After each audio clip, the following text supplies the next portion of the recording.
it's very interesting when we're talking about the Yom Tovim, the Rosh Hashanah, Yom Kippur that are coming up.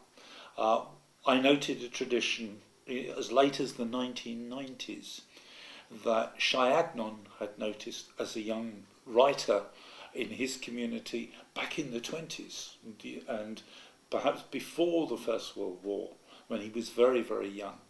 And that was the fact that among certain Hasidic groups, there are what you would call very strange street games. During the Yomim Noraim, certain of the Hasidic groups, the children, the boys, the yeshiva bochers of the Hasidic groups have a tradition in which on a sunny day they will go out on the street and they will look for people and they will look at shadows. And the idea behind this is that they believe that if the shadow does not present a head, i.e. if somebody's head is too low, or it's just not as a blockage to the light, that person will not survive the year. That is their mark of the fact that that person will pass away during the course of the year. It may be that it's something that's just developed as a game and got a little out of hand. But it also goes with the fact that a lot of what we call the awe-inspiring element of the Yomim Noraim and of Yom Kippur is done for a much simpler society, an older society than ours, that doesn't believe it was as wise as we believe that we are wise. For example, part of the awe-striking is the fact that we invest the melody line of Kol Nidra with tremendous emotion, because if you read the text, you can't put that amount of emotion into a text which is about breaking veils. It's a legal document. But if you listen to the melody, it's such a soulful piece that I think that what people are doing is almost crooning, or putting an emotion that they need somewhere into the day, and it's coming with the first thing that they say to prove that it is a laden and an awe-inspiring occasion. But I think it's part of a group of things that was set up perhaps during the medieval time, perhaps during the Renaissance, to do with the fact that people had to feel fear on Yom Kippur. And of course, during Yom Kippur, we have Unasana Tokef, a prayer which is also tuneful, not perhaps as emotional, but it's a catalogue. It's a catalogue of ways of dying. And it's the tradition basically is that it was put together by a rabbi who was being dismembered, and somebody took his dictation when he'd lost his arms and his legs, and he gave them this prayer for us. And I find that very difficult to believe. In fact, as far as I know, there's no truth in the story. But if somebody can find the truth of a rabbi and community from the medieval times, I believe it was Amnon of Mainz, who is credited with the writing of Unasana Tokef.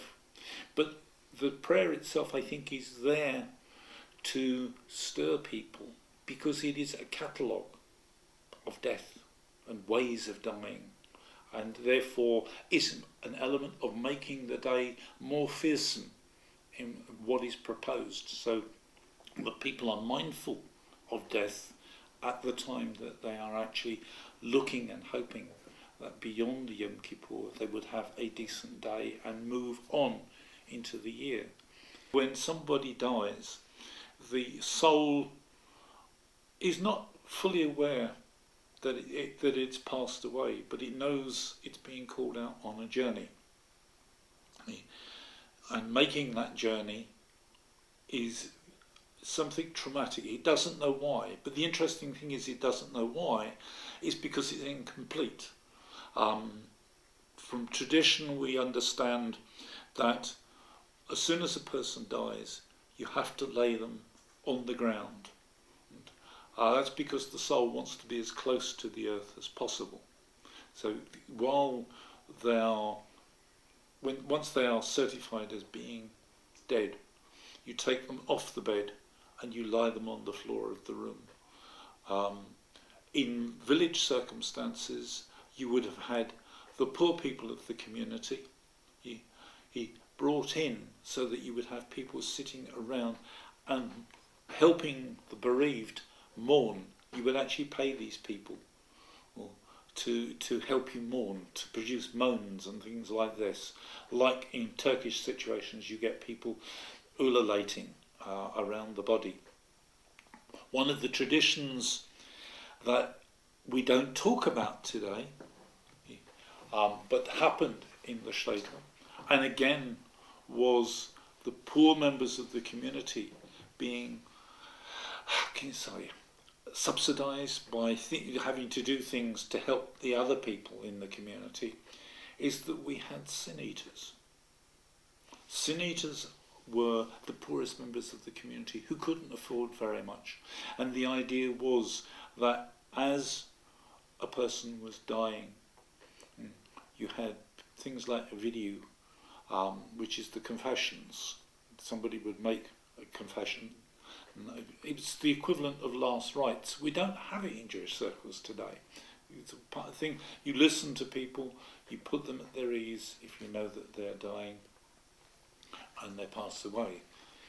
But there was a ritual for confession, easing of the soul. But in many of the shtetls, we have the ritual that as the person was confessing, under their hand they would have a new loaf, and their sins, as at Rosh Hashanah and Yom Kippur, you cast away with bread upon the waters, as in the rite of Tashlech. If their sins on confession entered that loaf of bread, that loaf of bread was then given with donations to the poor, or those poor who were the sin eaters of the community. And those sin eaters would literally eat that loaf, and supposedly all the sins that had soaked into the bread, taking upon themselves the responsibilities. Now, I presume that's a tradition. I've not heard of it in this country at all. I'm presuming that it might exist in Israel. It definitely existed up until the Second World War in Europe, because they had poor people. In Israel, I would not be surprised, simply because you have lots of ultra-Orthodox Hasidim who stand at gates of cemeteries and are willing for a price to say Kaddish for people, and literally for a shenuda, a donation, would do so. This is a tradition. One of the traditions to do, fun enough, with shenudering, which is still there in many parts of the community, but not as it was in the immigrant period. Today, sometimes people offer a donation to a synagogue to do parshas and sedras like Jonah on Yom Kippur.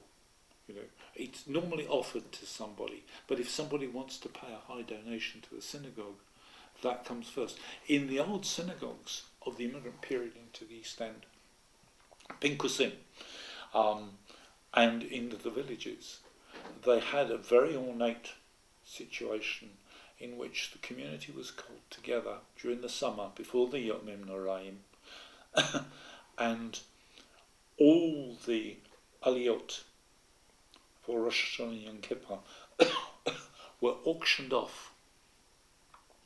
I have somewhere at home the rule books for the Romanish shul in St George's, which was a Romanian community shul, in which one of my Zaydas was a Gabba, and it has references to that. And if you go to the Jewish Museum, you will see Pinkusim and Shenoda books, with holes in on how much, like we get the cards for community and for Israel, which have the little holes in, and you tie the knots in. And there they had pages in these books, the Pinkusim, and there you would actually, the leader of the community would put a knot through somebody's name on the page as to how much they were prepared to pay to do Jonah, to do the services in the morning, to read the Sefer, or to take the first Aliyah. To do this, these were all parts of the community which we don't think about today. And as we move further away from the period that we were in the villages of Central Europe, people are not aware that this was history.